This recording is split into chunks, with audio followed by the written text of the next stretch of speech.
ലേവ്യർ 11-ാം അധ്യായം. ഇസ്രായേല്യരോട് പറയാനായി കർത്താവ് മോശയോടും അഹറോനോടും സംസാരിച്ചു.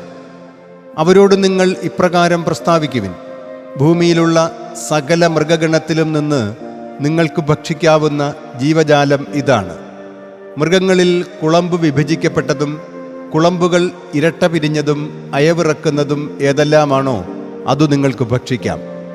എന്നാൽ അയവിറക്കുന്നതിൽ നിന്നോ കുളമ്പ് വിഭജിക്കപ്പെട്ടതിൽ നിന്നോ നിങ്ങൾ ഭക്ഷിക്കരുതാത്തത് ഇതാണ്: ഒട്ടകം അയവിറക്കുന്നതാണെങ്കിലും വിഭജിതമായ കുളമ്പില്ലാത്തതിനാൽ അത് നിങ്ങൾക്ക് മലിനമാണ്. കുഴിമുയൽ അയവിറക്കുന്നതാണെങ്കിലും കുളമ്പ് വിഭജിച്ചിട്ടില്ലാത്തതിനാൽ അത് നിങ്ങൾക്ക് മലിനമാണ്.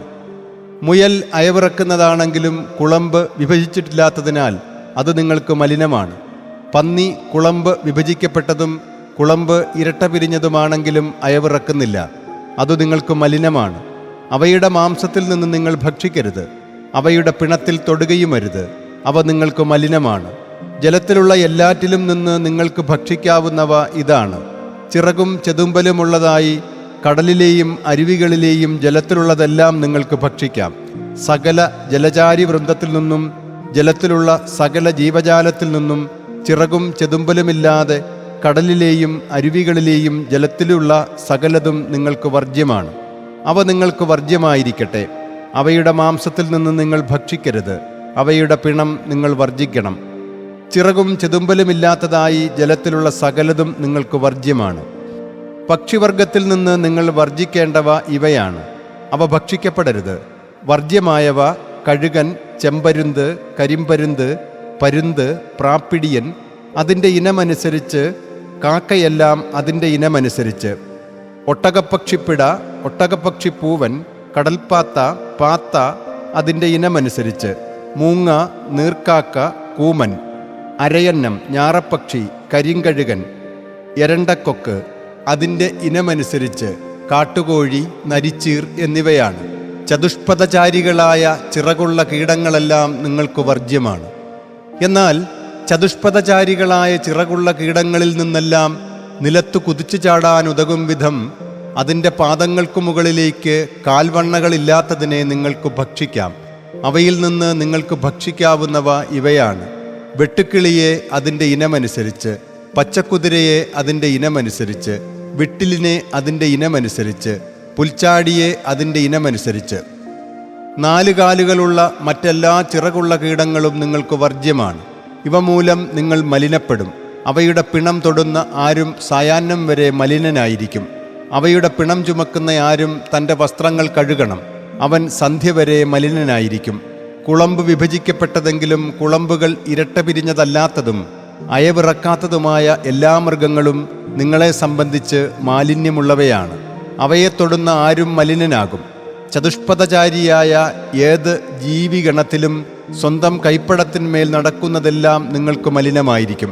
അവയുടെ പിണം തൊടുന്ന ആരും സന്ധ്യ വരെ മലിനനായിരിക്കും. അവയുടെ പിണം ചുമക്കുന്നവൻ തൻ്റെ വസ്ത്രങ്ങൾ കഴുകണം. സന്ധ്യ വരെ അവൻ മലിനനായിരിക്കും. അവ നിങ്ങൾക്ക് മലിനമാണ്.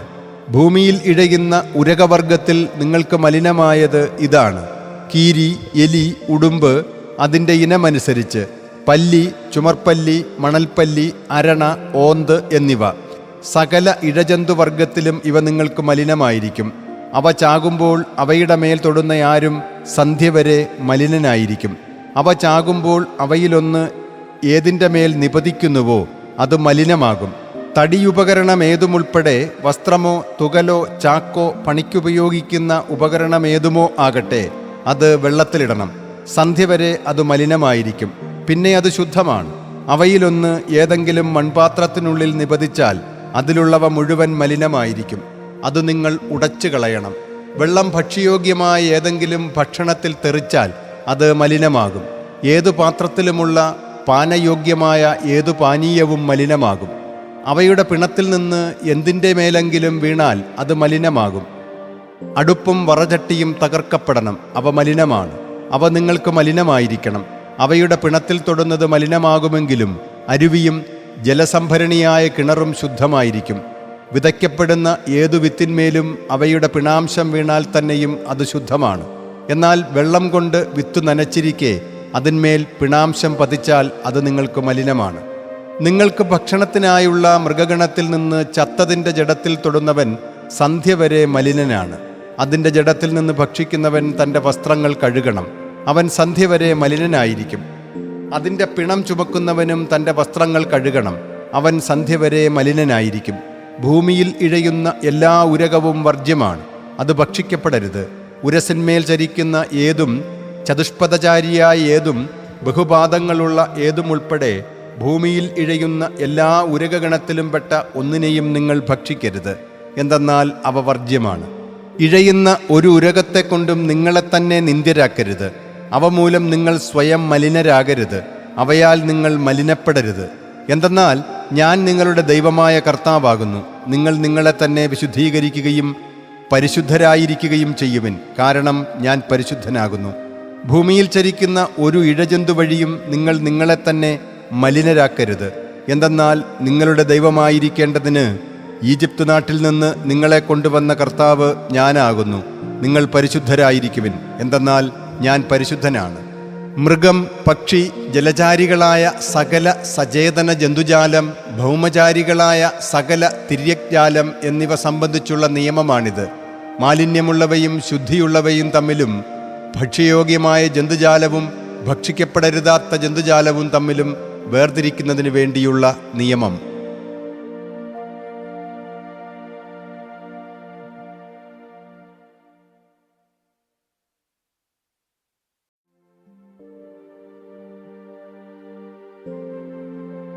ലേവ്യർ 12-ാം അധ്യായം. കർത്താവ് മോശയോട് പറഞ്ഞു, ഇസ്രായേല്യരോട് നീ ഇപ്രകാരം പ്രസ്താവിക്കുക: ഒരു സ്ത്രീ ഗർഭം ധരിച്ച് ആൺകുഞ്ഞിനെ പ്രസവിച്ചാൽ അവൾ മലിനയാകുന്ന തൻ്റെ മാസമുറയുടെ അശുദ്ധി ദിനങ്ങൾ പോലെ 7 ദിവസം അവൾ മലിനയായിരിക്കും. 8-ാം ദിനം അവൻ്റെ അഗ്രചർമ്മം ഛേദിക്കപ്പെടണം. അവൾ 33 ദിവസങ്ങൾ രക്തശുദ്ധീകരണാവസ്ഥയിൽ കഴിയണം. അവളുടെ ശുദ്ധീകരണ ദിനങ്ങൾ പൂർത്തിയാകുന്നതുവരെ വിശുദ്ധ വസ്തുക്കളിലൊന്നും അവൾ തൊടരുത്. വിശുദ്ധ സ്ഥലത്ത് പ്രവേശിക്കുകയും അരുത്. പെൺകുഞ്ഞിനെയാണ് അവൾ പ്രസവിക്കുന്നതെങ്കിൽ തൻ്റെ മാസമുറ പോലെ 2 ആഴ്ച അവൾ മലിനയായിരിക്കും. രക്തശുദ്ധീകരണാവസ്ഥയിൽ അവൾ 66 ദിവസങ്ങൾ കഴിയണം. അവളുടെ ശുദ്ധീകരണ ദിനങ്ങൾ പൂർത്തിയാകുമ്പോൾ പുത്രനോ പുത്രിക്കോ വേണ്ടി അവൾ 1 വയസ്സുള്ള ഒരാട്ടിൻകുട്ടിയെ ഹോമയാഗത്തിനായും ഒരു പ്രാവിൻ കുഞ്ഞിനെയോ ചെങ്ങാലിയെയോ പാപമുക്തിയാഗത്തിനായും സമാഗമ കൂടാരവാതിൽക്കൽ പുരോഹിതൻ്റെ പക്കൽ കൊണ്ടുവരണം. അവൻ അത് കർത്തൃസന്നിധിയിൽ സമർപ്പിച്ച് അവൾക്ക് വേണ്ടി പരിഹാരം ചെയ്യണം. അപ്പോൾ അവൾ തൻ്റെ രക്തസ്രാവത്തിൽ നിന്ന് ശുദ്ധിയുള്ളവളാകും. ആൺകുഞ്ഞിനോ പെൺകുഞ്ഞിനോ ജന്മമേകിയവൾക്കുള്ള നിയമമാണിത്.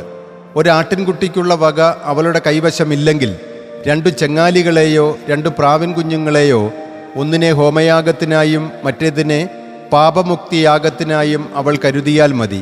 പുരോഹിതൻ അവൾക്ക് വേണ്ടി പരിഹാരം ചെയ്യുമ്പോൾ അവൾ ശുദ്ധിയുള്ളവളാകും.